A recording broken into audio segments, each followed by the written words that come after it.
টাঙ্গাইলে বর্জ্য ব্যবস্থাপনা না থাকায় শহরে প্রবেশ মুখে ফেলা হয় ময়লা আবর্জনা। এ বিষয়ে বিস্তারিত জানাতে সরাসরি যুক্ত হচ্ছেন সহকর্মী অভিজিৎ ঘোষ।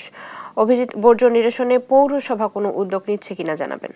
জি জ্যোতি, আপনি যেমনটি বলছিলেন যে এই টাঙ্গাইল শহরের প্রবেশ মুখের দুইটি জায়গাতে এই ময়লা আবর্জনা ফেলা হয়। পৌরসভার যত ময়লা রয়েছে সেটি হচ্ছে টাঙ্গাইল ময়মনসিংহ সড়ক এবং হচ্ছে আরিচা টাঙ্গাইল মহাসড়কের প্রবেশ পথ বলে খ্যাত টাঙ্গাইলে এই দুইটি প্রবেশ পথে এই ময়লা আবর্জনা ফেলা হচ্ছে পৌরসভার বিভিন্ন এলাকা থেকে।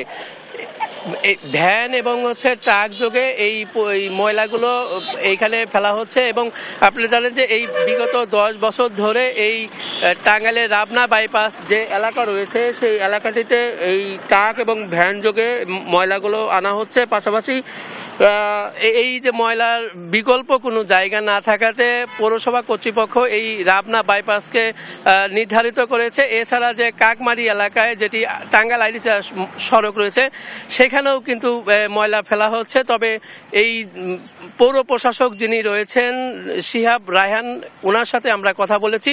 উনি যেমনটি জানিয়েছেন যে এই ময়লা আবর্জনা আধুনিক ব্যবস্থাপনার জন্য একটি প্রকল্প গ্রহণ করা হয়েছে, দ্রুত সেই প্রকল্প বাস্তবায়ন হবে। তবে এই প্রকল্প বাস্তবায়ন হলে এই ময়লা আবর্জনা থেকে টাঙ্গাইলে বিদ্যুৎ এবং সার উৎপাদন হবে, এমনটি জানিয়েছেন পৌর প্রশাসক যিনি রয়েছেন। এছাড়া হচ্ছে এই প্রকল্পটি কোথায় হবে এটি না বলতে পারলেও তিনি বলেছেন যে অতি দ্রুত এটি যেহেতু অনুমোদন হয়ে গেছে এটি দ্রুত কাজ শুরু হবে এবং এই কাজ শুরু হলে এই ময়লার যে আবর্জনার যে পরিকল্পনা ব্যবস্থাপনা সেটি পরিবর্তন হবে এবং এর ফলে এই টাঙ্গাইলের যে পৌরসভার যে আবর্জনা রয়েছে সেগুলো একটি ব্যবস্থা গ্রহণ করা হবে। পাশাপাশি এই টাঙ্গাইলে প্রতিদিন গড়ে 50 থেকে 60 টন ময়লা আবর্জনা বজ্র এইখানে ফেলা হচ্ছে, যে কারণ হচ্ছে এই সড়কগুলোতে যারা চলাচল করছে তাদের যেমন দুর্ভোগ পোহাতে হচ্ছে, পাশাপাশি এইখানে যারা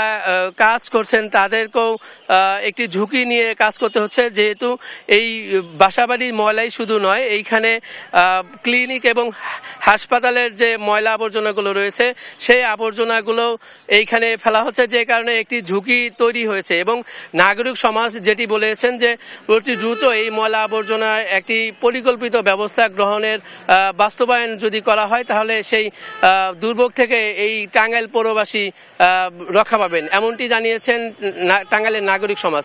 টাঙ্গাইলের ময়লার ভাগাড় থেকে সর্বশেষ জানাচ্ছিলাম। অভিজিৎ, ধন্যবাদ আপনাকে।